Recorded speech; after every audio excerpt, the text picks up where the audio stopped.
In this activity, we're going to get some practice using the ArrayList object in Java. So the ArrayList is this dynamically growing array, and to do this, I made you a stubbed out some or partially completed a program, and we've got a bunch of to be determined things that need to be completed. The goal, I'll show you my solution, is to create kind of like a simple star field simulator. And if we run my solution, all right, it starts a bunch of stars in the center, and so everything here is operating in the standard draw using the unit box. Things are starting at 0.5, 0.5, and we've got stars that have some random x and y velocity, and they proceed out from the center, and as they hit the edge of the screen, they get removed. All right, and your goal is to complete two classes. There's a star class, and so represents a very simple point in space that's moving from an initial center position and has a random velocity. So you have to kind of figure out, and depending on what you choose here, you'll get different simulation. Finish the update method, and then finish the method that determines if a star has gone out of the unit box. And the star field is the main program, and it handles the array list.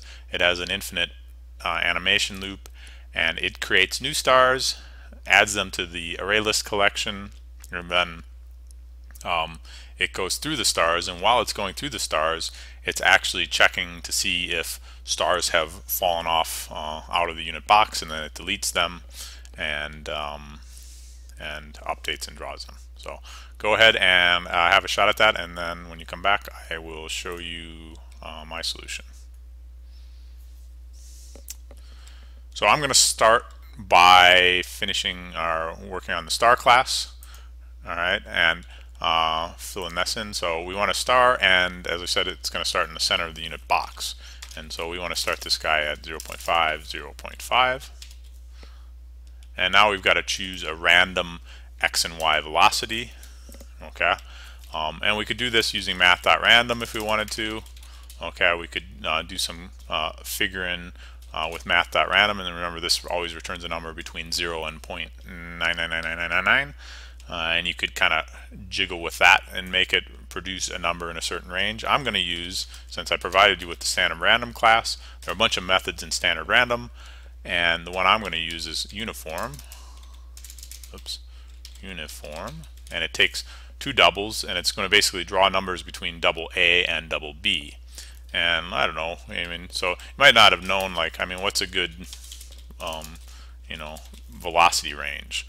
Well, I'm going to choose, let's try 0.1 and 0.1 to start off with, and we'll set the x and the y both to be uniform within that range, and we'll see how that works. So vx, vy are the instance variables for the velocity, x and y are the instance variables for the position, and our simple model of stars moving, well, we'll just add the velocity into the position, and that will cause, every time somebody calls update, we'll update our star and it will have moved. Okay, final thing we need to implement is the gone method. Have I left the unit box? And basically this is true if a number of different things have occurred. Well, if my x is less than 0.0, then I've gone off the left hand side. Okay, if my x has gone greater than 1.0, I've gone off the right hand side. If y is less than 0.0, then I've gone off the bottom. Okay, or if it's greater than 1.0, I've gone off the top of the screen. Okay, and that's a nice succinct way to do that. I just create, remember, this is a method, it returns a Boolean, so there's no reason we can't just put a big Boolean expression in a return statement. That makes a nice single line version of the method. You could obviously do stuff like if x is less than 0.0, return true.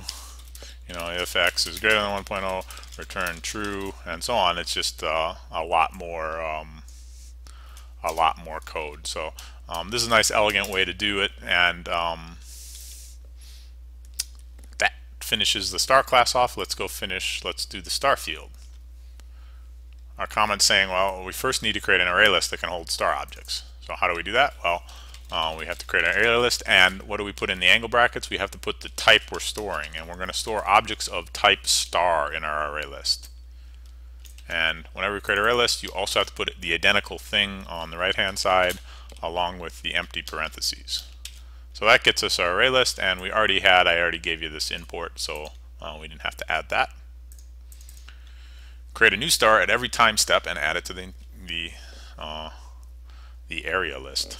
Okay, we create our new star by using the new operator, and now we need to add it to the stars object.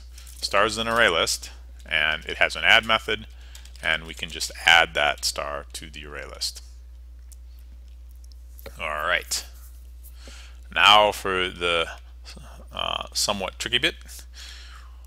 I've got a little comment saying let's loop backwards. Alright, and the advantage, remember, it's easier if we're going to loop through a bunch of stuff. If we want to delete stuff as we go through, it's better to go backwards, because remember, whenever you delete something inside that array list, everything to the right is going to shift in. And that's a problem if you're moving forward to the array, but it's not a problem if you're moving backwards. And if we're moving backwards, well, how many things are in it? Well, stars.size. Alright, but remember, it's zero-based indexing, so always -1 if you're making a loop that goes in reverse, and then always go greater than or equal to 0, because we actually want to check the 0 index, and then we're decrementing the index variable on every iteration of the loop. Obtain a reference to the star object at position I.